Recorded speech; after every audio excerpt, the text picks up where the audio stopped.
తెలియజేస్తా ఉన్నాను. అందరూ బాగున్నారా?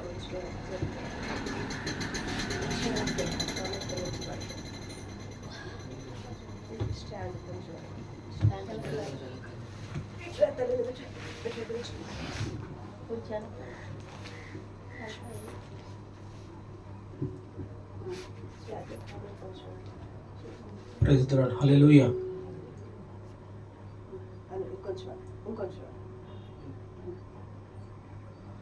ఓకే, పరిశుద్ధ గ్రంథం నుంచి ఒక వాక్యం చూద్దాం. మొదటి సమూయేలు గ్రంథము 15వ అధ్యాయము 22వ వచనం చూద్దాం. మొదటి సమూయేలు గ్రంథము 15వ అధ్యాయము 22వ వచనం చదవాలి. తాను సెలవిచ్చిన ఆజ్ఞను ఒకడు గైకొనుట వలన యెహోవా సంతోషించినట్లు ఒకడు దహన బలులను అర్పించుట వలన ఆయన సంతోషించున. ఆలోచించుము. బలులు అర్పించుట కంటే ఆజ్ఞను గైకొనుటయు పొటేళ్ల కొవ్వు అర్పించుట కంటే మాట వినుటయు శ్రేష్టము. చాలండి, చిన్న మాట ప్రార్థన చేసుకున్నాం. మహాపరిశుద్ధుడా, మహోన్నతుడా, సర్వాధికారి, సర్వశక్తిమంతుడా, మీకు వందనాలు, స్తుతులు స్తోత్రాలు చెల్లిస్తున్నాం రాజా. చదవబడిన లేఖన భాగం నుంచి మీరు మాతో మాట్లాడండి అయ్యా. ఈ అక్టోబర్ మాసము మొదటి పునరుద్ధాన పూర్ణ ప్రభా, నీ బిడ్డలందరినీ సమకూర్చి నీ సన్నిధికి రావడానికి మీరు చూపిన అమూల్యమైన వాత్సల్యతను బట్టి స్తోత్రాలు. ఇప్పుడు దాకా పాటల ద్వారా, ప్రార్థన ద్వారా తండ్రి అయ్యా, బల్ల విషయంలో తండ్రి ప్రభు, ఆరాధన విషయంలో మీరు మాకు తోడుగా ఉండి మా కాపరిగా అన్ని విషయంలో నా ప్రభా మీరు నడిపించారు. అందుని బట్టి కృతజ్ఞత ఉన్నాను, స్తోత్రాలు ప్రభా. అయ్యా, చదవబడిన లేఖన భాగం నుంచి మీరు మాతో మాట్లాడండి. ఈ వాక్యము ద్వారా తండ్రి మీరు మాతో మాట్లాడుతున్నా తండ్రి, మా జీవితాలు వెలిగించబడతా ఉంటాయి, మా జీవితాలు మార్పు పొందుకుంటే ప్రభువా. ఈ వాక్యం మనం బ్రతికించి దాని సత్యాన్ని బట్టి నీకు స్తోత్రాలు. మీరే మాట్లాడి నీ దాసుడు బలహీనుడు ఎప్పుడు అయోగ్యుడు నా ప్రభువా. మీరే సహాయం చేయండి, అభిషేకించండి, శక్తిని దయచేయండి, సామర్థ్యాన్ని దయచేయండి. బిడ్డలకు అర్థమయ్యే రీతిగా బోధించుటకు నీ కృప అనుగ్రహించమని యేసుక్రీస్తు పరిశుద్ధమైన నామన ప్రార్థించి అడిగి వేడుకొనుచున్నాం పరమ తండ్రి, ఆమేన్. చూడండి, ఈ మాటలు ఎవరు మాట్లాడుతున్నారు? ఎవరితో మాట్లాడుతున్నారు చూస్తారా? ఎవరన్నా ఈ మాటలు ఎవరితో మాట్లాడుతున్నారు? ప్రవక్త. బలులు అర్పించడం కంటే మాట వినడం శ్రేష్టం. ఎవరి మాట వినాలి అనేది ప్రశ్న. మనం ఇప్పుడు ఎవరి మాట వినాలి? సమాజం మాట, ఇంకా కుటుంబస్తుల మాట, లోకస్తుల మాట ఉండాలా? ఎవరి మాట వింటే మనకు శ్రేష్టం? ఎవరి మాట వింటే మనం బాగుపడతాము అంటే వాక్యం అనేది తండ్రి మాట. తండ్రి అంటే దేవుడు. ఇక్కడ ఎందుకు ఉన్నది పైన మనం చూస్తే, అందుకు సమూయేలు తాను సెలవిచ్చిన ఆజ్ఞలను ఒకడు గైకొనుట వలన యెహోవా సంతోషించినట్లు. అంటే దేవుడిచ్చిన ఆజ్ఞలను గైకొనాలి. దేవుడిచ్చిన శాసనాలను, దేవుడిచ్చిన ధర్మశాస్త్రాన్ని, దేవుడు చెప్పిన ప్రతి ఒక్క వాక్యాన్ని మనం గైకుంటే, ఆ వాక్యానుసారంగా మనం జీవిస్తే మన జీవితాలు వెలిగించబడతా ఉంటాయి. తండ్రి మాట వింటున్నామా లేదా అనేది అంటే మన వాక్యాన్ని బట్టి మనకు అర్థమైంది. అయితే బైబిల్ గ్రంథంలో కొంతమంది వ్యక్తులను చూద్దాం. వారు తండ్రి మాట వింటే ఏ విధంగా దీవించబడ్డారు, ఒక తండ్రి మాటకు వినపోతే ఏ విధంగా నష్టపోయారని చూద్దాం. మొట్టమొదటిగా ఆదికాండము 22వ అధ్యాయం నుంచి వరుసగా చదువుకున్నారండి. 22వ అధ్యాయం ఆదికాండము. ఆ సంగతులు జరిగిన తర్వాత ఎట్లనగా ఆయన అబ్రహామా అని పిలువగా చిత్తము ప్రభువా అని. అప్పుడు ఆయన నీకు ఒక్కడై ఉన్న నీ కుమారుణ్ణి అనగా నీవు ప్రేమించు ఇస్సాకును తీసుకుని మోరియా దేశములకు వెళ్ళి అక్కడ నీతో చూపించిన పర్వతములో ఒకదాని మీద దహన బలిగా అర్పించుమని చెప్పిన. హల్లెలూయా. చూడండి, మొట్టమొదటిగా తండ్రి అయిన దేవుడు అబ్రహాంతో మాట్లాడుతున్న మాట. లేక ఎన్నాళ్లకు ఒక కుమారుని ఇచ్చి తర్వాత అసలు ఆ మాట వింటాడా వినడా, లేదంటే లోకంలో ఉన్నాడా, నేను ఇచ్చినటువంటి ఆ ఆశీర్వాదాన్ని లేదా తన కుమారుణ్ణి నా మాట వింటాడని ఒక చిన్న పరీక్ష పెట్టాడు. మనకు కూడా అంతే. దేవుడు మన జీవితంలో అనేకమైనటువంటి ఖచ్చితంగా వస్తాయి, పరిశోధన వస్తాయి, మన శ్రమలకు కూడా దేవుడు అనుమతిస్తాడు. అయితే ఇక్కడ ముందు తండ్రి మాటను అబ్రహాము లక్ష్య పెట్టాడా లేదా, తండ్రి మాటను అబ్రహాము విన్నాడు లేదా, తర్వాత అదే అబ్రహాము తన తండ్రి తన కొడుకు అంటే ఇస్సాకు కూడా ఒక మాట చెబుతాడు, అది ఇస్సాకు నెరవేర్చడో చూద్దాం. మొట్టమొదటి మనం చూస్తే మన దేశంలో సత్యమే ఇంచుమించు దాదాపుగా ఒక 25 సంవత్సరాల నిరీక్షణ తర్వాత దేవుడు ఒక కుమారునిచ్చి, ఆ కుమారుడికి తండ్రి తనకి దేవుడి మాట వింటాడా వినడా, అసలు విధేయత చూపుతాడా చూపడా అని ఒక చిన్న మాట చూస్తే, అక్కడ రాయబడిన మాటలను చూస్తే ఒక చిన్న ఆ సంగతులు జరిగిన తర్వాత, ఏ సంగతులు అంటే అబ్రహామునికి ఇచ్చి, అబ్రహాము కొన్ని విషయంలో దేవుడికి విధేయతగా ఉన్నాడో లేదో చూపించి, ఆ తర్వాత అబ్రహాముని దేవుడు పరీక్ష పెడతాడు. పరీక్ష పెట్టి అంటే ఇప్పుడు తండ్రి అయిన దేవుడు అబ్రహాంకి ఏం చెబుతున్నాడా, నా మాట వింటాడా వినడా, అంటే బలులు అర్పించడం కంటే మాట వినడం శ్రేష్టం కదా. ఆ రెండు మాటలు కనబడతా ఉంటాయి. ఒకసారి తీసుకెళ్ళి కుమారుని బలిగా అర్పించడం కనబడతా ఉంది, అట్లానే అతను దేవుడు చెప్పిన మాటని వింటాడా వినడా అని అబ్రహాము వింటాడా అని రెండు మాటలు. బలులు అర్పించడం కంటే మాట వినడం ఎంత శ్రేష్టమైనది మనం చదివిన మూలవాక్యంలో. తండ్రి అయిన దేవుడు అబ్రహాంకి చెప్పిన మాట విధేయత చూపుతాడా చూపడా అనేది ఇక్కడ మనం అనుకుందాం. ఉదాహరణకి నాకే కనుక లేక ఒక 10 సంవత్సరాలకు ఒక 20 సంవత్సరాలకు ఒక కుమారుని ఇచ్చి, జాషువా నీ బిడ్డని తీసుకెళ్ళి పలానా అనాథాశ్రమంలో లేదంటే ఎక్కడ చోట ఇచ్చేసిరా అంటే ఎలా ఉండిద్ది? ఎలా ఉండి చెప్పండి, చేస్తారా?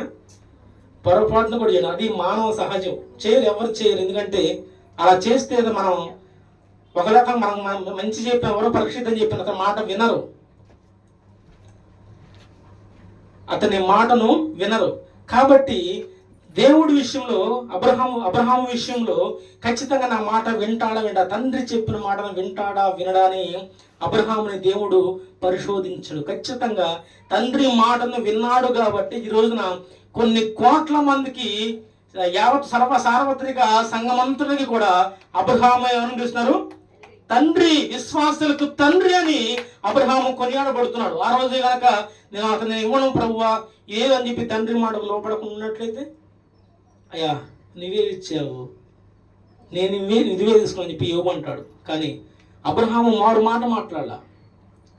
తనకున్నటువంటి దాసులను తీసుకున్నాడు, కుమారుని చేత పెట్టుకున్నాడు, కట్టె ముప్పుల్ని సిద్ధపరుచుకున్నాడు, కత్తిని అన్నింటినీ సిద్ధపరుచుకొని కొంత దూరం ప్రయాణం చేశాక దేవుడు చూపించి దేశానికి కరెక్ట్గా మోరియాపురం దగ్గర రాగానే దాసులను అక్కడే ఆపేసి కుమారుని చేత పుచ్చుకొని వెళ్తా ఉన్నాడు. ఇక్కడ గొప్ప సన్నివేశం ఏంటంటే, ఇస్సాకు అడుగుతాడు, నానా దహన బలికి కట్టెలు ఉన్నాయి, కత్తి ఉంది, మరి దహన బలి పశువు ఏది అడుగుతాడు. ఒక మాట మనం దిగమింగుకొని నువ్వేనయ్యా దహన బలి పశువు అని చెప్పలేక కన్నీళ్ళు దిగమింగుకొని ఏడుస్తూ ఆయన చూసుకుంటాడులయ్యా, యెహోవా ఆయన చూసుకుంటాడులే చెప్పి అంతే ప్రయాణం అయ్యి ఎక్కడా కూడా దేవుడి మాటకు తూచా తప్పకుండా అబ్రహాము పాటించాడండి. చివరికి అన్ని కట్టెలు పేర్చి అక్కడ రాయబడి ఉండేది, కానీ చదువుకుంటూ వస్తే ఇస్సాకును బంధించి ఆ కట్టెల మీద పేర్చినట్టు. కానీ ఇస్సాకు ఇక్కడ కూడా గొప్ప విషయం మనకు తెలుస్తూ ఉండేది. అబ్రహాముకి అప్పుడు ఇంచుమించు ఎంత ఉండేదండి వయసు? 100 పైబడి ఉండిద్ది. అతనికి ఒక 12-15 సంవత్సరాలు కొందాం. తండ్రి నన్ను చంపుతాడు అని చెప్పి తన జీవితాన్ని ఇంత చిన్న వయసులో నన్ను చంపుతానని చెప్పి అబ్రహామును అక్కడ నెట్టి కొండ దిగి రాలేడు ఇస్సాకు? రాగలుగుతాడు. కానీ తన తండ్రి చెప్పిన మాటకు ఇస్సాకు కూడా విధేయత చూపించాడు. నా తండ్రి నన్ను ఎంతగా ప్రేమిస్తున్నాడు, అయినా సరే నా తండ్రి మాటకు నేను లోబడతాను అని చెప్పి చనిపోవడం కూడా ఇస్సాకు ఇష్టపడ్డాడండి. ఈ రెండింటిని గమనించి, అందుకే మనం చదివిన వాక్యం అంటాం అనేది, బలులుగా అర్పించడం, మాట వినడం శ్రేష్టము, ఉత్తమమైనది, చాలా విలువగలమైనటువంటిది అది మాట. అందుకని తన నెరవేర్చబోతున్న కత్తి తీసుకొని తన మీద వేయబోతుగా అబ్రహామా ఆగు అని దేవుడు ప్రత్యక్షమయ్యి ఇస్సాకుకు బదులుగా ఆ పొదలో దాగి ఉన్నటువంటి గొర్రె పొట్టేల్ని బలిగా అర్పిస్తారండి. చూడండి, మన జీవితాల్లో కూడా మనము నిజంగా దేవుడి మాట వింటున్నామా? వాక్యం చెబుతా ఉన్నాము, వాక్యం ప్రతి ఒక్క ఆదివారం మనం చెబుతూనే ఉన్నాము. అది ఎవరి మాట? నా మాట? నా సొంత మాటలు చెబుతున్నానా? పరిశుద్ధ గ్రంథంలో దేవుని మాటలు మీకు చెబుతూ ఉన్నాను. మరి తండ్రి మాటకు మనం లోబడాలి కదా? లోబడుతున్నామా? సరే, అట్లానే ఆదికాండము 27వ అధ్యాయం చూడండి. ఆదికాండము 27వ అధ్యాయము. ఆడ కూడా ఒక తండ్రి ఒక కుమారుడితో ఒక మాట అంటాడు. ఇస్సాకు ఏసావుతో అంటాడు, ఏమని తెలుసా? అయ్యా, నేను వృద్ధునవుతున్నాను, నేను చనిపోవడానికి నా దగ్గర పడుతూ ఉన్నాను ప్రభు, నేను దగ్గర పడుతున్నాను ఏసావా, నేను ఆశీర్వదించే విధంగా నా ప్రభు ఒకటి చెయ్యి. నువ్వు వెళ్ళి వేటకి వెళ్ళి ఒక మంచి దాన్ని వధించి తీసుకొని రా, నేను దాన్ని మనసారా తృప్తార తిని నిన్ను ఆశీర్వదిస్తానయ్యా అని ఇస్సాకు ఎవరితో చెబుతారు? ఏసావుతో చెబుతారు. ఈ మాటలు ఎవరంటారు? తన తల్లి అయిన రెబ్కా ఈ మాట్లాడిద్ది. పాపం ఏసావు హడావుడిగా బయటికి వెళ్ళిపోతాడు. అంటే జనరల్గా తల్లిదండ్రులు బిడ్డల మీద ఒకే ప్రేమ ఉండిద్దా? అంటే జనరల్గా తండ్రి పెద్దవారి మీద ప్రేమ ఉండిద్ది, తల్లికి వాళ్ళు చిన్నవారి మీద ప్రేమ ఉండిద్ది. అవునా కాదా? చెప్పలేని తల్లిదండ్రులు ఒకే ఇద్దరు బిడ్డల మీద ఒకే ప్రేమ ఉండిద్దా? కానీ రెబ్కా విషయంలో కూడా తండ్రి తన చిన్న కుమారుడు అంటే యాకోబుని ఎంతో అమితంగా ప్రేమించి ఇస్సాకు యొక్క మర్మాన్ని ఎవరు చెప్పిద్ది? యాకోబుకు చెప్పిద్ది. ఏమని తెలుసా? ఇదిగో నీ తండ్రి వృద్ధాప్యములు ఉన్నాడు, అతను నీ అన్నయ్య అంటే ఏషావుని ఆశీర్వదించడానికి సిద్ధంగా ఉన్నాడు. నీ అన్న అరణ్యానికి వెళ్ళి వేటకి వెళ్ళాడు కాబట్టి అతడు తెచ్చి వధించి ఆశీర్వించలోపు ఇదిగో నేను ఒక చిన్న ఆలోచన చెబుతాను, అది తీసుకెళ్ళి నీ తండ్రికి తినిపించి ఆశీర్వాదం పొందుకోయ్యా అని చెప్పింది. అందుకే అక్కడ చూడండి, ఇందులో వచ్చిన ఉండేది ఒక మాట, తన తల్లి మాట విని నా మాట విని నేను నీకు ఆజ్ఞాపించినట్టు చేయము. నీవు మందకు వెళ్ళి 2 మంచి మేక పిల్లలు అక్కడ నుండి నా యొద్దకు తెమ్ము. వాటితో తన తల్లి చెప్పింది రెబ్కా, నా మాట విని అన్నమాట. 27 వాటితో 13వ వచనం. అయినను అతని తల్లి, నా కుమారుడా, ఆ శాపము నా మీదకి వచ్చును కాక, నీవు నా మాట మాత్రమే విని. ఇక్కడ ఎవరు మాట వింటున్నాడు? యాకోబు తండ్రి మాట లేదు, తల్లి మాట వింటున్నాడు. నా మాట విని నేను చెప్పించేయి అని చెప్తే అప్పటికప్పుడు మొత్తం పోయి తీసుకొచ్చి వధించి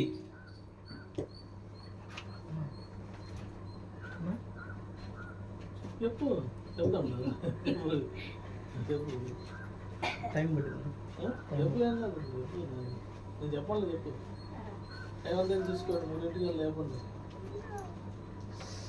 హల్లెలూయా. చూడండి,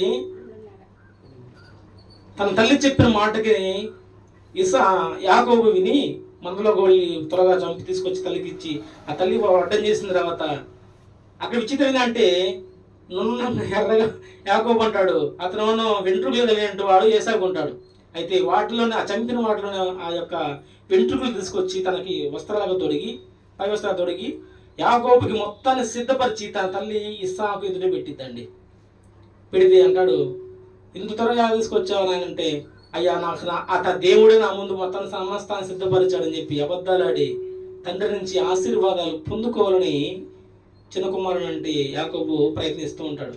అప్పుడు అంటాడు, ఇది స్వరము చూస్తే యాకోబులానే ఉంది, కానీ నిన్ను తడువు చూస్తుంటే ఏషాలాగా ఉన్నావంటే లేదు అంటే ఇక్కడ అబద్ధము, తండ్రి మాటకు విధేయత చూపట్లే యాకోబు. చూపుతున్నాడా? లేదు, చూపించట్లేదు. కానీ తండ్రిని మోసగించినట్టుగా కనపడతా ఉంది. మోసగించినట్టుగా కనపడుతూ చివరికి ఆశీర్వాదాన్ని ఎవరు పొందుకుంటారు?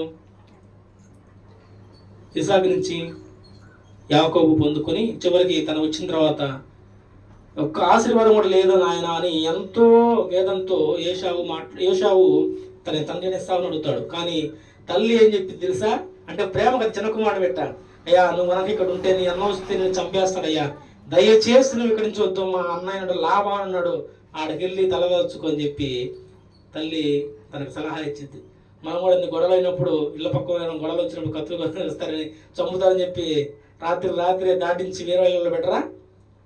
తల్లి కూడా రిబ్కా కూడా ఇక్కడ వద్దు నాన్న, ఇప్పుడున్న సిచ్యువేషన్లో ఇక్కడ వద్దు, నేను నీ మీద ద్వేషంగా ఉన్నాడు కాబట్టి దయచేసి ఇక్కడ వద్దు, లాభాన్ని ఇక్కడికి వెళ్ళిపోని చెప్పి యాకోబుని పంపించేసిద్ది.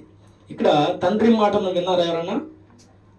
యాకోబుని తండ్రిని మోసగించినట్టుగా ఉండిద్ది, మోసగించినట్టుగా ఉండిద్ది. అందుకే మోసగాళ్ళ యాకోబు విషయంలో 14 సంవత్సరాలు ఊడికం చేసి యాకోబుని మించిన మోసగాడు ఎవరు?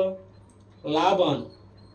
అక్కని తన చెల్లిని ప్రేమిస్తే అక్కని తర్వాత మోసగించి చెల్లిని ముందు అక్కనే తనకి వివాహం చేస్తారు. మళ్ళీ ఆమె నిమిత్తము మళ్ళీ రెబ్కా నిమిత్తం 7 సంవత్సరాలు ఓడికం చేసి 14 ఏళ్ళు ఏదో ఒక స్త్రీ కొరకు చేసి తర్వాత మొత్తానికి వస్తాడండి. ఇక్కడ మనం గమనించుకోవాల్సిందంటే మనము తండ్రి మాట వింటున్నామా లేదా? తండ్రి మాట వింటే మనకు ఆశీర్వాదము. అదే కనుక తండ్రి మాట ఉంటే మోసగించబడితే మనం ఎలాంటి మోసము చేత చేయబడ్డాము అలాంటి మోసాన్ని మనం మళ్ళా పొందుకుంటాం. అందుకే కొత్త నిబంధన ఉంది, మనం ఏ ఇతరం అయితే విత్తి ఉంటామో మళ్ళా మనం అదే కోస్తాం. ప్రేమ విత్తాం అనుకోండి, ప్రేమతో వస్తాం. మనం ద్వేషం ఇస్తే అదే ద్వేషాన్ని మనం కూడా కొయ్యాల్సి వచ్చింది. ఇప్పుడు నేను ఉన్నాను, ఉదాహరణ నేనే పరిచయం చేస్తున్నాను, పరిచయంలో అన్నకి వ్యతిరేకంగా మారి సహకారుడుగా ఎవరు వ్యతిరేకంగా ఉన్నాను అనుకోండి, ఒకవేళ నేను పరిచయం చేసేటప్పుడు నా మీద తిరుగుబాటు చేసేవాళ్ళు అలా ఉంటారు. ఖచ్చితంగా మనం ఏమైతే విత్తుతామో అదే పంట మనం కోస్తాము. కానీ అయితే ఎవరి మాట వింటే శ్రేష్టం అంటే తండ్రి మాట కనుక మనం వింటే అది చాలా శ్రేష్టం. హల్లెలూయా, హల్లెలూయా. అందుకే ఒకసారి రాజు మొదటి 2వ అధ్యాయంలో దావీదు అంటాడు, నా లోకలందరూ పోవాల్సిన మార్గంలో నేను పోవడానికి నా సమయం ఆసన్నం అవుతా ఉంది. అయితే నీకు ఒక మర్మాన్ని చెబుతాను, ఏదంటే దేవుని ఆజ్ఞను గైకొను, దేవుని కట్టలను గైకొను. అంతకి మించినటువంటి ఇంక ఏది లేదు. అది కనుక నువ్వు గైకుంటే చాలు, అది కనుక నువ్వు ఖచ్చితంగా పాటిస్తే చాలు, నీవు ఆశీర్వదించబడతావు, నువ్వు ఖచ్చితంగా ఉంటావయ్యా అని దావీదు తన మరణపు స్థితి అంటే తన ఇంకా మరణానికి ఆసనం అవుతున్న దశలో సొలొమోనుతో అంటాడు, లోకలందరూ పోవాల్సిన మార్గంలో నేను పోతున్నాను, అయితే దేవుని ఆజ్ఞలను గైకొను, దేవుని మాట విను, దేవుని కట్టలను గైకొను, నీవు ఆశీర్వదించబడతావు అని సొలొమోను విషయంలో చాలా జాగ్రత్త చెబుతాడు దావీదు. కానీ కొంతకాలం బాగానే ఉంటాడు, కానీ సొలొమోను సైతం కూడా పడిపోయినట్టు మనం చూస్తూ ఉంటాం. ఆకాశం నుంచి అగ్ని దింపిన వారిలో ఏలియా ఉంటే మళ్ళా అదే ఆకాశం నుంచి అగ్ని దింపిన వారిలో సొలొమోను ఉంటాడు. అంతటి భక్తిని కనపరిచాడు సొలొమోను కూడా, అంతటి భక్తిని కనపరిచి అంత జ్ఞానం ప్రదర్శించాడు. కాబట్టి ఆ జ్ఞానం ఇచ్చిన వాడు ఎవరు? దేవుడు. అడుగుతాడు, అయ్యా మనల్ని పరిపాలించాలంటే నాకు జ్ఞానం కావాలయ్యా, తెలివి వివేకం జ్ఞానం అంటే నువ్వు అడిగింది శ్రేష్టమైందని చెప్పి జ్ఞానము వివేకంతో పాటు ఐశ్వర్యం కూడా దేవుడు అనుగ్రహిస్తాడు. ఎందుకంటే ఖచ్చితంగా మనం దేవునికి ముందు కనుక లోబడితే, దేవుని మాట కనుక వింటే ఖచ్చితంగా మన జీవితాలు బాగుపడతాయి. అదే ఎదురు తిరిగితే ఉన్నారు. అందుకే ఉపమానంలో ఒక ఆయన రాగలడు. లోకాసు వార్త 15వ అధ్యాయం మనం చూస్తే, లోకాసు వార్త 15వ అధ్యాయము 12వ వచనం చదవండి. లోకాసు వార్త వారిలో చిన్నవాడు తండ్రి ఆస్తిలో నాకు వచ్చు భాగమేమని తన తండ్రిని అడుగుగా అతడు తన ఆస్తిని పంచిపెట్టెను. కొన్ని దినములైన తరువాత ఆ చిన్న కుమారుడు సమస్తమును కూర్చుకొని దూరదేశములకు ప్రయాణమైపోయి అతడు తన ఆస్తిని దుర్వ్యాపారముల వల్ల పాడు చేశాను. చూడండి, ఇది మనకు తెలిసిన సత్యమే. దేవుడు ఏది కూడా మనకి దాచిపెట్టుకున్నాను, అన్ని మనకు ఉపమానం కాగానే మనకు ఖచ్చితంగా చరిత్ర తెలుస్తూనే ఉండిద్ది. ఈ రోజున కుటుంబ వ్యవస్థలు ఎలా ఉన్నాయి? కలిసి ఉంటున్నారా కుమారులు? ఉదాహరణకి పాత రోజుల్లో ఒక తండ్రి ఒక కుటుంబం ఉందంటే ఇంచుమించు మినిమం 5 కొడుకులు ఉంటారు. మినిమం 5 పైనే, 5 లేదంటే 10 మంది లేదా 12 మంది 7 అట్లా సంతానం వృద్ధి ఉంటా ఉన్నది. వారందరూ కూడా ఒకటే కుటుంబంగా ఉమ్మడి కుటుంబం కలిసి ఉండేవాళ్ళు. ఈ రోజున పెళ్ళైన 2 నెలలకి బట్టలు సర్దుకోవడం అలా ఉంటున్నారు. చూడండి, ఇక్కడ రాయబడిన మాటలు చూస్తే ఆ తండ్రికి 2 కుమారులు ఉన్నారు. ఒక అతను పొలం పని చేస్తూ ఉంటాడు, ఒక అతను చదువుకొని బాగున్నాడు. తన తండ్రిని ఎదిరించి తనకున్న వ్యసనాల నుంచి, తనకున్న అలవాట్ల నుంచి, తన ఏవైతే చెడిపోయి ఉన్నాడో ఆ కారణాలు బట్టి తన తండ్రికి ఎదురు తిరిగి, తండ్రి నీ యొక్క ఉన్న ఆస్తులోంచి హక్కుగా మాట్లాడుతూ తన ఆస్తులోంచి సగభాగము తీసుకుని వెళ్ళిపోతాడు. ఆ టైంలో తండ్రి కుమారుడికి వెళ్ళొద్దని చెబుతాడా, వెళ్ళమని చెబుతాడా? ఎంతో బ్రతిమలు చెప్పే ఉండొచ్చు, అయ్యా వెళ్ళమాకు, అయ్యా నా నుంచి వెళ్ళమాకు, నువ్వు పాడైపోతావయ్యా, వద్దయ్యా, అక్కడే ఉన్నాయని చెప్పి తండ్రి బ్రతిమలు ఉండవచ్చు. కానీ తన తండ్రిని తన యొక్క అన్నని కూడా ద్వేషించి లోకం వైపు, లోకాశల వైపు, ఆకర్షితంగా ఉన్న వైపు మన యొక్క జీవితాన్ని ఇదే లోక భాగ్యం, ఇదే మనం అనుభవించాలని చెప్పి తన ఆస్తి అంతా కూడా తీసుకుని వెళ్తాడు. కొన్నాళ్ళకి ఆస్తి మొత్తం ఏమైందంట, రెట్టింపైందా లేదు, మొత్తం నాశనం అయిపోయింది. రాగుళ్ళకి, వ్యసనాలకి, తిరుగుళ్ళకి మొత్తం తన ఆస్తి అంతా కూడా కరిగించుకొని చివరికి తన స్థితి ఎలా వచ్చిందంటే, పందులు ఒక అతనిగా తనకి ఆహారము తినడానికి కూడా తన దగ్గర డబ్బులు, ఇంకెక్కడైనా జీవనం చేసి ఎక్కడైనా కూలికి ఉండి అక్కడ ఉంటేనే ఏదైనా ఆహారం వచ్చే స్థితికి తను దిగజారిపోయాడు. తండ్రిని కాదని, తన యొక్క బంధువులను కాదని, తన అన్న కాదని కేవలం లోకం వైపు, లోకాశ వైపు వెళ్ళాలని చెప్పి వెళ్ళి మొత్తాన్ని నాశనం చేసుకున్నాడు. చివరికి తన స్థితి ఎలా ఉందంటే, పందులు మేపు, ఒక అతనికి పందులు విపరీతంగా అంటే పందులు ఉన్నాయి, అతని దగ్గర కూలివాడిగా చేరి ఆ పందులు మేపుకుంటున్నాడు. అప్పటికి తనకి అర్థమైపోయింది, అయ్యో నేను ఎంత పొరపాటు చేశాను. ఎందుకు మనం కూడా అంతే. వాక్యం అనేది మనం గర్వంతో ఉంటే మనకేం అర్థం కాదండి. గర్వంతో ఉంటే మన కళ్ళు బయర్లు కమ్మిపోతాయి. ఉదాహరణకు నేను ఉన్నా అనుకోండి, ఒకప్పుడు నాకు అక్కడ ఏమీ లేదు, డబ్బు విపరీతంగా వచ్చి పడింది అనుకోండి, ఏమొచ్చింది ఆటోమేటిక్గా? మంచి బట్టలు, కార్లు, ఉంగరాలు, గన్నీ హైఫైగా ఉంటామండి, గర్వం వచ్చింది. తర్వాత మీరు ఉదాహరణ జయక్క పలకరించిన, ఈరోజు భాగ్యం లేదు కాబట్టి జయక్క తీసుకున్నా, జయక్క పలకరించిన ఎవరు మీరు కొంచెం దూరంగా జరగండి అంటాను, ఎవరు మీరు దూరంగా జరగండి అంటారు. ఇదేం తమ్ముడు, ఒకప్పుడు ఇక నేను నీకు లేకపోతే అన్నం పెట్టాను కదయా, నేను ఎంతో మర్యాద చూసుకున్నా అంటే బట్టలు దగ్గర కొద్ది బట్టలు పాడైపోతే కొద్ది దూరంగా వెళ్ళండి అంటుంటా. ఇది ఉన్న డబ్బును బట్టి ఉన్నట్టు గర్వం వచ్చింది. ఎందుకంటే డబ్బు కాదు, మాట వినడం మంచిది. ఎందుకంటే తనకు అప్పుడు అర్థమైంది, నా తండ్రి నన్ను ఒకప్పుడు బాగా చూసుకున్నా కదా, తన స్థితి తనకు అర్థమైపోయింది. అనుకుని చివరికి అనుకుంటాడు, నా తండ్రి వద్ద ఎంతో మంది పనివారు ఉన్నారు, వారిలో నేను ఒక్కడిదన్నా వెళ్ళి నాకు తండ్రి వద్ద నేను కూలి జీవనం చేసి ఈ పందులు తినే పట్టు తినడం కంటే నా తండ్రి ఇంటికాడికి వెళ్ళి కొంత ఏదన్నా చిన్న కొంచెం ఆహారం నేను పుచ్చుకుంటాను కదా అని చెప్పి అప్పుడు తన ప్రత్యేకత మొత్తాన్ని అక్కడ వదిలిపెట్టి వస్తాడండి కుమారుడు. మనమైతే జనరల్గా ఆస్తి వివాహాలు వచ్చినప్పుడు తల్లిదండ్రుల విషయంగా వచ్చిన, కుమారుల విషయంగా వచ్చిన పంచుకొని మళ్ళీ అలా వచ్చినప్పుడు చేరదీస్తారా? రే నా కాంచి మొత్తం నువ్వు తీసుకుని వెళ్ళిపోయావు, మాకు నీకు ఎలాంటి సంబంధాలు చెప్పిన తల నువ్వు పెద్ద మనుషులు పెట్టి చెప్పేలావు, ఈ రోజున ఏం మొహం పెట్టుకుని వస్తున్నావు అని ఒకరోజు బయట నుంచి పెట్టినా రెండో రోజు ఖచ్చితంగా తండ్రులు మళ్ళీ ఆహ్వానిస్తారు.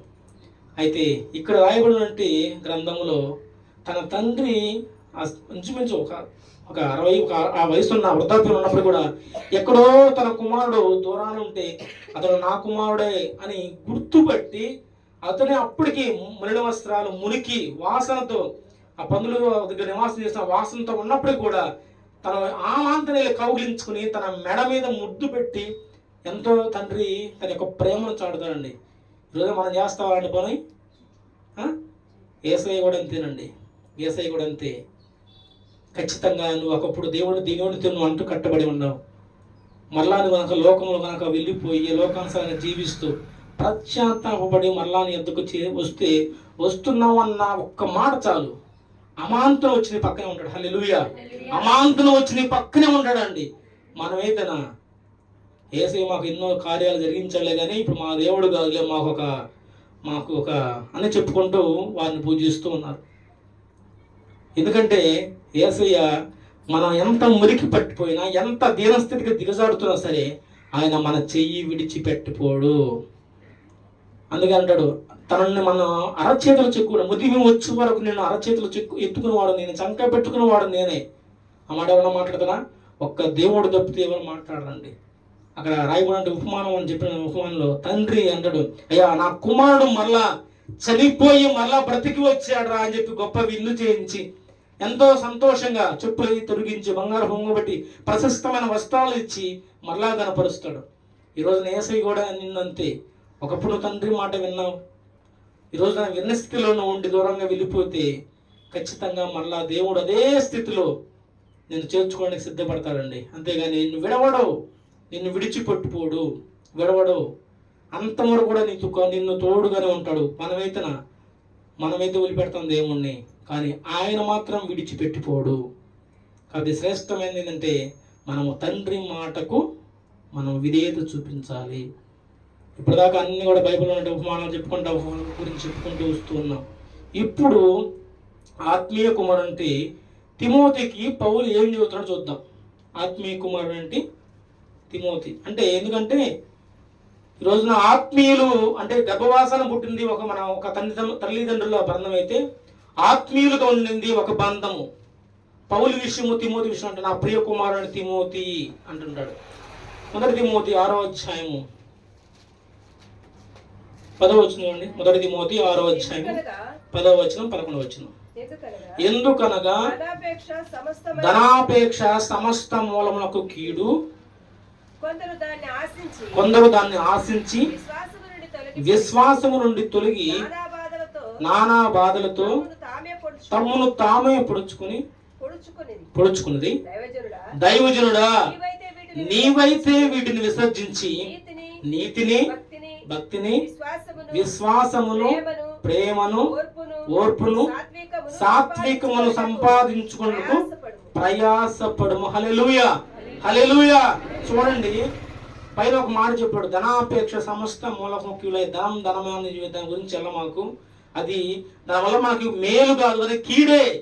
ధనం వచ్చిందంటే అది కీడే కానీ దాని విషయం మాత్రం కొంచెం దూరంగా ఉండు. అయితే ఏం సంపాదించుకోమన్నాడా? జనరల్గా పెద్దవాళ్ళు కూడా ముసలోళ్ళు అయిపోయేటప్పుడు, ఒరే మా వయసు అంతా అయిపోయిందిరా, మేము మీ కొరకి కష్టపడ్డామయ్యా, కొద్దిగా పిల్లలను చూసుకో, మరి అవి సంపాదించు తేపకు ప్రార్థన అంటాయిందిరా. పిల్లలను చూసుకోవా, వాళ్ళు పట్టించుకోవా, వాళ్ళకి కూడు పెట్టవా అని పెద్దవాళ్ళు జనరల్గా మాట్లాడే మాట. కొంచెం పిల్లలతో పాటు అవి కూడా సంపాదించుకో అంటారు. కానీ ఇక్కడ ఆత్మీయ కుమారుడు అంటే తిమోతికి తన తండ్రి అయిన పౌలు అంటున్నాడు ఏమైనా సంపాదించుకోమని? ప్రేమను, ఓర్పును, సాత్వికమును, ఒక 6 విషయాలు ఉంటాయి. నీతిని, ఇవన్నీ ఎక్కడ దొరుకుతాయి? కృప ఎక్కడ దొరుకుతాయి? ఇవన్నీ చెప్పిన మాటలన్నీ నీతి, భక్తి, ప్రేమ, ఓర్పు, సహనము, సాత్వికం ఇవన్నీ ఎక్కడ దొరుకుతాయి? ఇవన్నీ దేవుడి దగ్గరే దొరుకుతాయండి.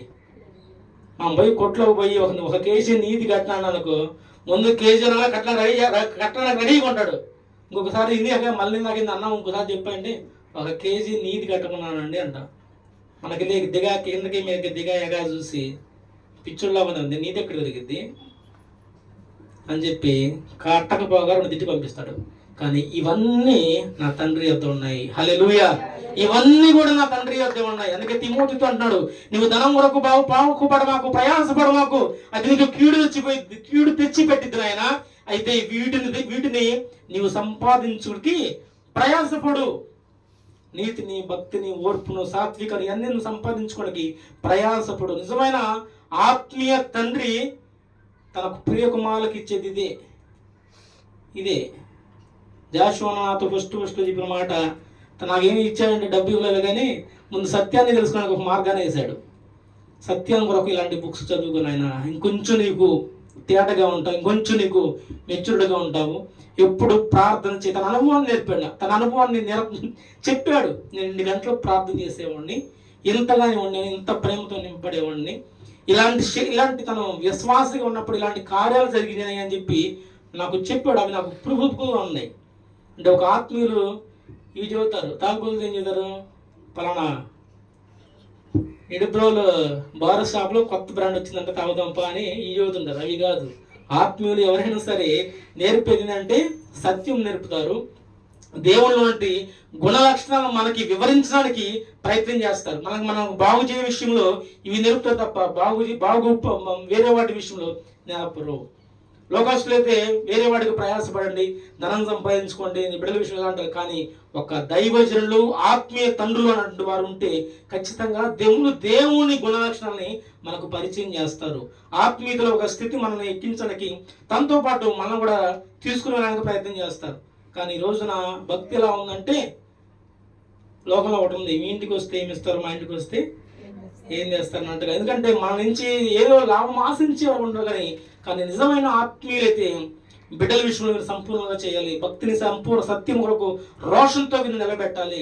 నా వలే నేను అనేక మార్లు కూడా చెప్పాను, మళ్ళా చెబుతున్నాను. ఇక్కడ ఉన్నట్టు వారు కొంతమంది వచ్చి ఉన్నారంట, అంటే ఇలాగా సహకారులుగా ఎవరికి వాక్యాన్ని ఇవ్వలేదని చెప్పారు. నేను ముందే చెప్పాను, వాక్యం నాకు ఇవ్వమని కానీ నేను చూద్దాం కూడా చెప్పలా. నా ఒక చిన్న పరిచయం చేస్తాను కూడా చెప్పాను అన్నకి. కానీ అన్నకు దాన్ని గ్రహించి తను ఎదుగుతూనే తనతో పాటు ఆత్మీయంగా సిద్ధపరుస్తూ ఉన్నాడండి. హల్లెలూయా. మనమందరం కూడా అట్లానే వెళ్ళాలి, అంతేగాని ఎక్కడ వేసిన గొంగలు ఎక్కడలాగా ఉండే స్థితికి మనం ఉండకూడదు. అందుకే తన ప్రియ కుమారుడు లోకం వైపు మళ్ళించట్లా. ఎవరిని? పౌలు తిమోతిని లోకం వైపు మళ్ళించట్లా, దేవునితో అంటు కడుతున్నాడు. నువ్వు ఇలాంటి విషయాలు జాగ్రత్తగా ఉండు. మరొక విషయం చూద్దాం. 2 తిమోతి 2వ అధ్యాయము 15వ వచనం.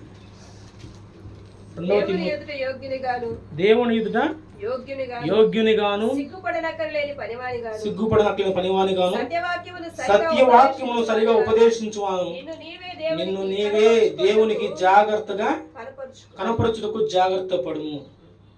అంతేగాని హైఫైగా ఉంటూ అలాంటి కారులో ఇలాంటి వస్త్రాలు వేసుకో, ఇలాగ వారితే ఇలా ఉండని చెప్పట్లా.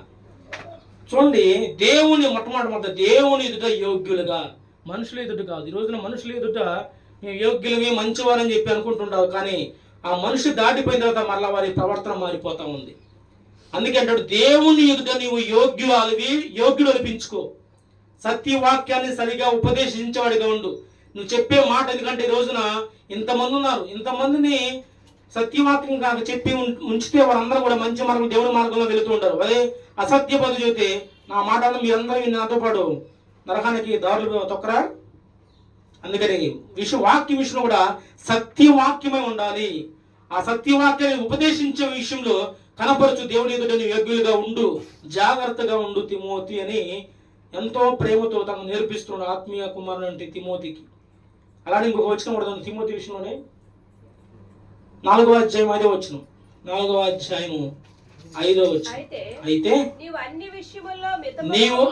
విషయములో మితముగా ఉండుము, శ్రమపడుము, సువార్తికుని పని చేయము, జరిగించుము. అక్కడ చూడండి, అక్కడ ఏమన్నాడు? నీవు అన్ని విషయములో మితముగా ఉండు, సువార్త పని చేయము. ఎన్నిసార్లు చెప్పుకుంటాడు అన్న ఈ మాట? ఏమంటే భూలక్ష్మి గారు ఎన్నిసార్లు చెప్పుకుంటాడు? మనం చాలాసార్లు విన్నారా? నేను అన్నిసార్లు అన్నయ్య చెప్పాడని చెబుతున్నాను. దాన్ని మనం విన్నాం, కానీ ఆచరణలో పెట్టట్లేదు. ఒక మాట అంటే ఇప్పుడు తండ్రి, మనందరికీ ఆత్మీయ తండ్రిగా అన్నయ్య ఉన్నాడు కాబట్టి ఇప్పుడు మన తండ్రి మాటను విధేయత చూపుతున్నామా లేదా? చూపించలేదు, ఒప్పుకుంటున్నట్టే కదా, మనం చూపించట్లేదు. దేవుడి మాట దైవజనుడు చెప్పిన మాట మనం నిర్లక్ష్య పెడుతున్నాం, సువార్త పని చేయట్లేదు.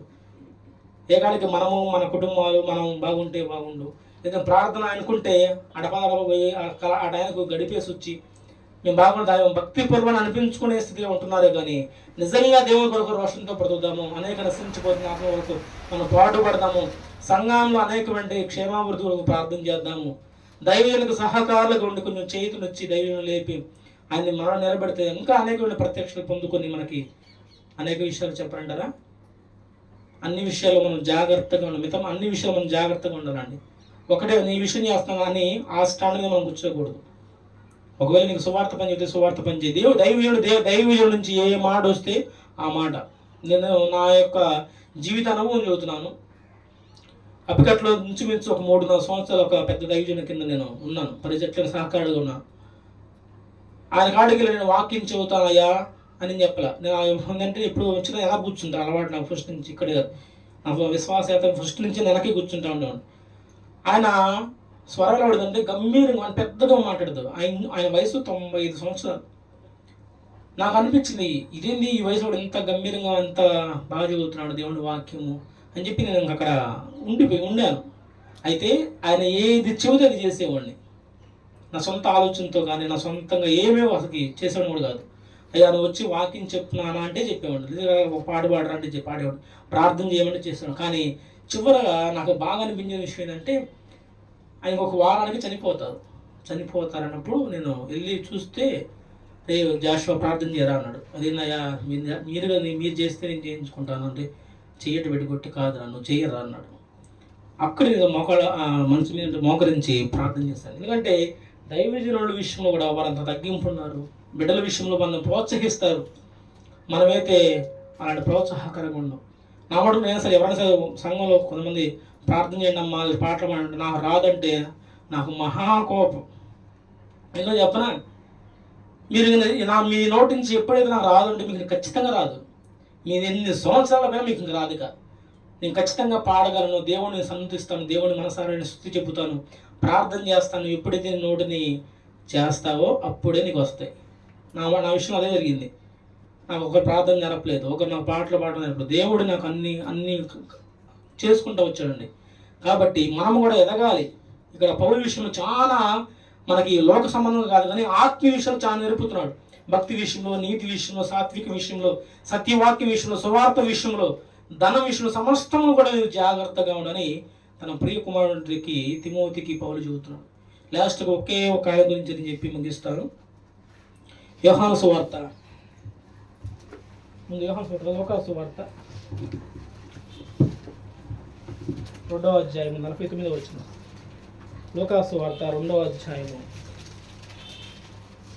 ఆయన 49వ వచనం. ఆయన మీరేలా నన్ను వెతుకుచుంటిరి? నేను నా తండ్రి పనుల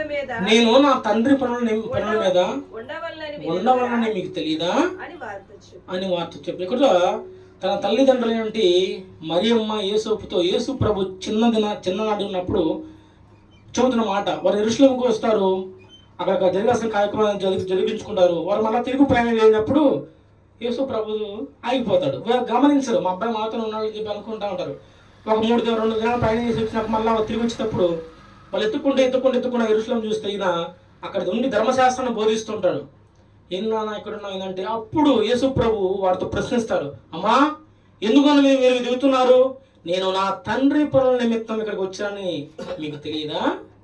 మీరు వేగరా అంటే యేసు ప్రభు తండ్రి తను ఏమి మాట అయితే చెప్పి పంపించాడో, లోకాన్ని ఏ విధంగా అయితే విమోచించాలని, లోకాన్ని ఏ విధంగా అయితే పాపం నుంచి శాపం నుంచి రక్షించాలని తన మహిమలోకాన్ని విడిచిపెట్టి కూడా తండ్రి కుడి సింహాసనం మీద ఆశ్రయించి ఆ తండ్రి తన మహిమను విడిచిపెట్టి కేవలం తండ్రి చెప్పిన మాటకు మానవ రిక్తునిగా తను తగ్గించుకొని వచ్చున్నాడు. అందుకే అంటాడు, నేను నా తండ్రి పనుల నిమిత్తం ఇక్కడికి వచ్చానని మీకు తెలియట్లేదా?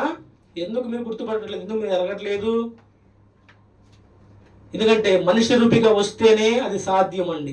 నేను గతంలో ఒక మాట చెప్పాను, మరణ శాసనం రాసిన వాడు అది పొందితేనే ఆ మరణ శాసనం చెల్లిద్దన్న మాటకి ఈ సమస్తాన్ని నిర్మించిన దేవుడి పాప విషయంలో వచ్చినప్పుడు ఆ పాపుల్ని విమోచించడానికి ఎలాంటి రక్తము పనికిరాదు. నిష్కలంకమైన అమూల్యమైన పవిత్రమైన రక్తము ఒకే ఒక రక్తం ఉంది, అది యేసు రక్తము. ఆ రక్తము ద్వారా సమస్త మానవాళికి రక్షణ.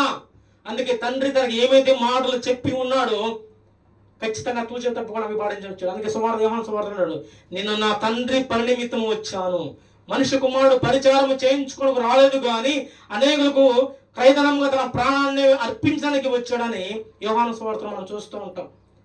అందుకే చివరి దినంలో తండ్రి తను వచ్చిన పని అంతా ముగించుకొని విలేదపడ్డు, తండ్రి నా ఆత్మనికి అప్పగిస్తున్నానని సిలువలో పలికిన 7 మాటలు చివరి మాట అదేగా, నా ఆత్మనికి అప్పగిస్తున్నాను. తర్వాత సమాప్తం మాట ఉండింది. చివరి కూడా మళ్ళా అతను చనిపోయే ముందు రాత్రి గెత్సేమనే తోటలో పడ్డాడు, తండ్రి నీ చిత్తం అయితే ఈ గిన్నె నా యుద్ధం నుంచి తొలగించు, కానీ నా యొక్క చిత్తం కాదు. తండ్రి చిత్తాన్ని నెరవేర్చడానికి యేసుక్రీస్తు ఈ లోకానికి వచ్చాడు. తండ్రి చెప్పిన మాటకు విధేయత చూపించాడు. అందుకే ఆయన ప్రార్థన చేస్తూ ఒక మాట అన్నాడు, ఇప్పుడు నేను తండ్రి నువ్వు ఎప్పుడు నా మనవి ఆలకిస్తావని ఎంత నిశ్చితంగా చెప్పాడు చూసారా. ఆయన ఏ మాట అయితే మాట్లాడతాడో, ఎప్పుడైతే ప్రార్థన చేస్తాడో నిశ్చయంగా నువ్వు నా మనవి ఆలకిస్తామని తన తండ్రికి చెబుతూ కృతజ్ఞతని చెబుతూ ఖచ్చితంగా ఆ మాట మీద బేస్ అయి ఉన్నాడు. ఆయన చెప్పిన తండ్రి చిత్తాన్ని నెరవేర్చాడు. సమస్త మానవాళులకు తన ప్రాణాన్ని అర్పించి తిరిగి లేచి మరలా 2వ రాకళ్ళు రాబోతున్నాడండి. ఈ రోజున మీకు ప్రాముఖ్యంగా చెప్పాల్సిన మాట, అవన్నీ మీకు ఉపమానంగా ఒక అర్థం కూడా కోసం చెప్పాను. ఈ రోజున తండ్రి నీతో చెబుతున్న మాట ఏంటంటే, నువ్వు ఇకనైనా మార్పు చెందు. ప్రకటన గ్రంథం 2:5లో ఇది మాట, ఇకనైనా మార్పు చెందితే సరి. ఆ మాట చూడండి, నేను ముగిస్తాను. ప్రకటన గ్రంథము 2వ అధ్యాయము 5వ వచనం చదువుకుంటారండి. ప్రకటన గ్రంథము 2:5, నీవు ఏ స్థితిలో నుండి పడితివో జ్ఞాపకము చేసుకొని మారు మనసు పొంది చేయము. అట్లు చేసి నీవు మారు మనసు పొందితేనే సరి. అక్కడ పులిస్తే ఉందా కామందా? కామానే ఉండిద్ది. నువ్వు మారు మనసు పొందితేనే సరి. లేని ఎడల నేను నీ యొద్దకు వచ్చి నీ దీపస్తంభమును తీసివేతును. ఎన్నోసార్లు దేవుని మాట మనం తాగుతూ ఉంది. ఇక్కడ కూర్చున్న నీవు ఒకప్పుడు దేవుని మాటకు మనం లోబడ్డాం, పాపాన్ని మనం పాపంలో గ్రహించాం. ఈయన ద్వారా నాకు నిత్య జీవం ఉందని చెప్పి నమ్మి మన ప్రాణాత్మ శరీరాలను మన పాపాలను కడుక్కోవడానికి ఇష్టపడి దేవుని చేత మనం విమోచించబడి ఉన్నాం. రక్షించబడిన నీవు ఇప్పుడు ఎలా ఉన్నావు ఒకసారి జ్ఞాపకం తెచ్చుకో. వాక్యము ప్రతిరోజు వారం వింటూనే ఉంటున్నాం, చెబుతున్నారులే వింటున్నారు అన్నాం. మారు మనం ఒకసారి రోజు మారు మనసు ఎప్పుడో తల్లిదండ్రులు పొందుకున్నాం, ఇప్పుడు కూడా పొందుకోవాలని అడిగింది ఒక. నేను నన్ను ప్రతిరోజు పొందుకోవాలమ్మా అన్న. అవునా? అవునా? అవును కదా తల్లి, అవును. మన తల్లిదండ్రులలో మారు మనసు పొందుకున్నామంటే కాదు, ప్రతి నిత్యము మార్పు చెందుతూ ఉండాలి. మారు మనసు పొందుకుని మనం ఉండే వాళ్ళగా ఉండాలి. అందుకే దేవుడు క్లియర్గా చెబుతున్నాడు, నీవు మరలా మారు మనసు పొందితే సరి, లేకపోతే అది వాక్యం అంటా ఉండిద్ది. తల్లిదండ్రుల మాటలు ఎవరైతే వింటారో వారు దీర్ఘాయుష్మంతులు అవుతారు. తల్లిదండ్రులు క్షోభ పెడితే కారు చీకటిలో వారి దీపము ఆరిపోయిందంట. ఉందా లేదా ఆ మాట సామెతల్లో? కారు చీకటిలో వారి దీపం ఆరిపోయింది. ఈరోజు నా దేవుడు చెబుతున్న మాటను నీవు నిర్లక్ష్య పెట్టమాకు. తండ్రి మాటకు విధేయత చూపించు. తండ్రి మాటకు విధేయత చూపించి వారి భక్తులు ఏ విధంగా అయితే ఆశీర్వించబడి ఉన్నారో ఈరోజు నీవు ఆశీర్వించబడతావు. పెడచెవులు నాకు పెట్టావనుకో, యోధా గోత్ర సింహంలాగా ఆయన వస్తూ ఉన్నాడు. నీ స్థితి ఎందుకు జ్ఞాపకం తెచ్చుకో. ఉంటే ఆయనతో పాటు ఉంటే, కరెక్ట్గా ఉంటే కుడివైపున ఆయనతో పాటు నువ్వు వాసీనం అవుతావు. లేదనుకో ఎడమ వైపున మేకలు నేరేసినట్టు నరకాగ్నికి నువ్వు పడతావు. బాప్తిసం పొందుకున్నాను కదా, నేను ఇంకా నాకు ఏం లేదు, జీవనంలో నా పేరు ఎక్కిన అని నువ్వు సంబరపడితే నువ్వు చేస్తున్న కార్యాలను బట్టి నీ బెండు ఆయన చేస్తాడు. నేను కొంచెం వ్యతిరేకంగా మాట్లాడాలి అనుకోమాకండి, దేవుని ఆత్మతో చెబుతా ఉన్నాను. ఇక నేను జీవితాన్ని మరలా సరి చేసుకొని దేవుని మాటకు లోబడు, దేవుని మాటకు విధేయత చూపించు. దేవుని మాటకు నువ్వు ఖచ్చితంగా నీవు వింటే నీవు దీవించబడతావు, నీ తరతరా నీ బిడ్డ దీవించబడతారు.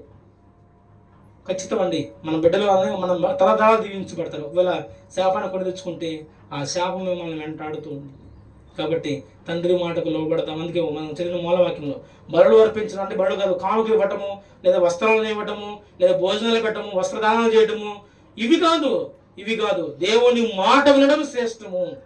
దేవుని మాట వినడము శ్రేష్టము. కాబట్టి ఆ మాటను తూచ తప్పకుండా పాటించండి. దేవుడు ఈ కొద్ది వాక్యాన్ని దీవించి ఆశ్రయించను గాక. 5 నిమిషాలు 3 అయింది.